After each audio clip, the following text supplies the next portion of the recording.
Hi guys, and welcome to Technique Tuesday. This Tuesday, I'd love to talk to you guys about my lovely setup here for when I'm self-taping back in Los Angeles. I know I've talked about it on the road or on vacation last minute, but Los Angeles is a little different. I actually always have this setup ready to go if I ever, or if any of my friends ever get a self-tape and we need to do it right away. So let me show you guys about it. I'm gonna turn this camera around so you guys can see it a little bit better. So I actually have, I apologize, it is in my little studio apartment. So normally I would move a lot of this stuff out of the way if you're seeing a full body shot. If you're just seeing above the waist, I'm pretty tall, so you can only see about that. So normally I'll try to just move this little bookshelf thing that I've got right there. But yeah, so I'm here. Now, I just shot a self-tape on here. It was for a short film and it was kind of a sweet, innocent character. So I have the lovely white in the background. Now, if it's a darker character or it's a darker kind of short or feature film or anything that I'm going out for, I will actually change it to a black background to just give myself a little bit more of an ominous look. I also have a green background, but I don't use it very often for my self-tapes, mainly just because I feel like you focus on the green and not my lovely acting. So we have those setups. I have been thinking about getting a light blue. I've had a lot of other actors tell me, oh, blue's the way to go. Right now, that's what everyone's looking for. But I have not seemed to have any problem getting callbacks with my white or my black. I also want to point out this lovely ring light I have here. So this ring light is really awesome. I can use it with my phone. I can also change out this and actually put my nicer Canon camera in here, just depending on what I'm shooting with. Also depends on who my reader is, who's helping me, all that kind of stuff. The other thing that I want to point out about ring lights is some of them have this feature, some of them don't. If you're looking to buy one, I always suggest one with this feature. So you'll hear it as I turn it, and you'll see that I can turn this slowly. Unfortunately, I don't have it plugged in at the moment, and you can't really see it. I tried filming with it on. It blurs the screen very, very much here. But right with this, it is actually letting me know how much light I'm putting out there. So I can dim this. And one of the things I've noticed with this, and I've also heard other people talk about, is getting yourself too much light. And now you're either just completely washed out or you looked way too hot is the term for lighting, but just means that you have way too much light on you. And so when you have it to where you can just decide how much light you have, it makes it much nicer, because I've even done it a couple times where I thought it was great lighting. I got it into my computer and I was like, nope, that looks way too washed out. There's too much of me on there. So I actually had to reshoot it with a little less light. So I love this one that I have. Now you guys could get this entire setup. So what I did was I bought this background here. It came with this pole that you see in the middle. And then I actually had two poles that would come down here and hold it up. So I have those just with Los Angeles and saving myself some space.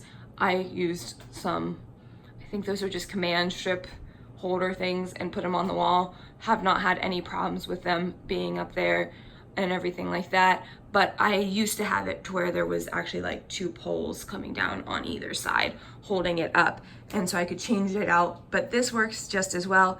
That, I want to say, cost me about $60, I want to say. And I actually have the white, the green, and the black came with it, along with that pole, the two poles going down.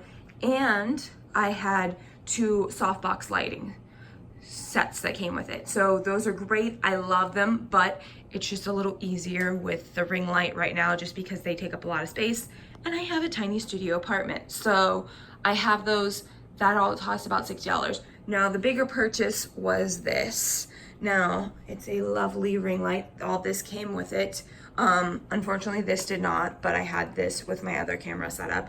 So using your phone, you might have to get something to hold it there, but you can get creative. Tape, certain crafty things can hold up your phone pretty easily. You're just wanting it to be steady. The only problem that I do have sometimes with my setup here is you can't totally tell, but it's actually a little lopsided at the moment. My building's really old, so it's not the newest building, and for some reason over in this area by where I have this set up, the floor is just a little uneven at times in certain spots. So I have to make sure my camera's a little bit tilted like that, and just make sure it's even, at least where you can't tell.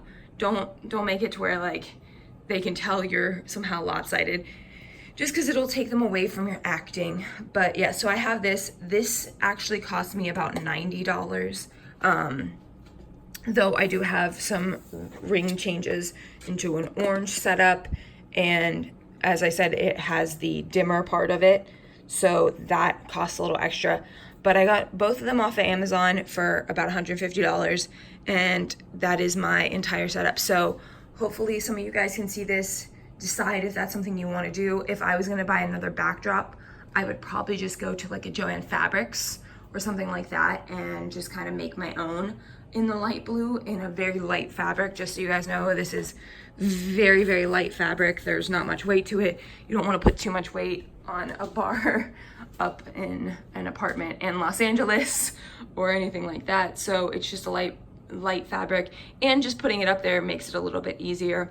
The other thing I wanted to point out to you guys real quick at the end is, see how like it's kind of wrinkly right now? It's because I just put it up there. I had the black up there, and I'm good at folding, but it's still just been sitting around for I think about 3 weeks, so it's a little wrinkly. I have a little handheld steamer I suggest for almost any actors, just because sometimes you're taking your own clothes to set, and when that happens, they don't always have like things to get the wrinkles out, and you don't want to be wrinkly on screen. So I just have a little handheld one that I think cost me like $15 at Target.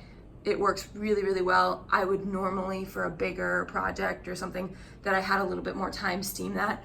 The audition I just filmed, I got this morning, and it was due by this afternoon, and I had to go to work. So it had to be done really quickly, and I didn't have much time to steam it, though it only normally takes 5 or 10 minutes.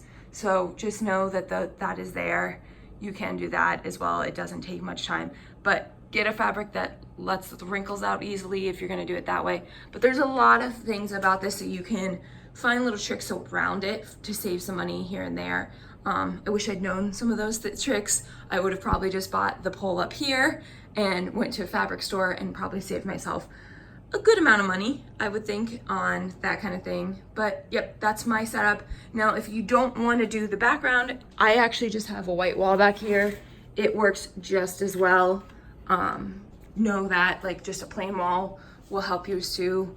I promise, as long as you're not putting distracting things in the background or with you in the scene, it's going to be about your acting. It's not going to be, we're not going to book them the role. We're not going to book them on the role because their setup for self-tape wasn't amazing.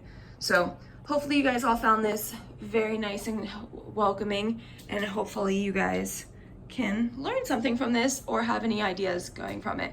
As always, if you guys have any questions, just reach out to us, and we're always willing to help or share any new information with you guys. Thanks guys, bye.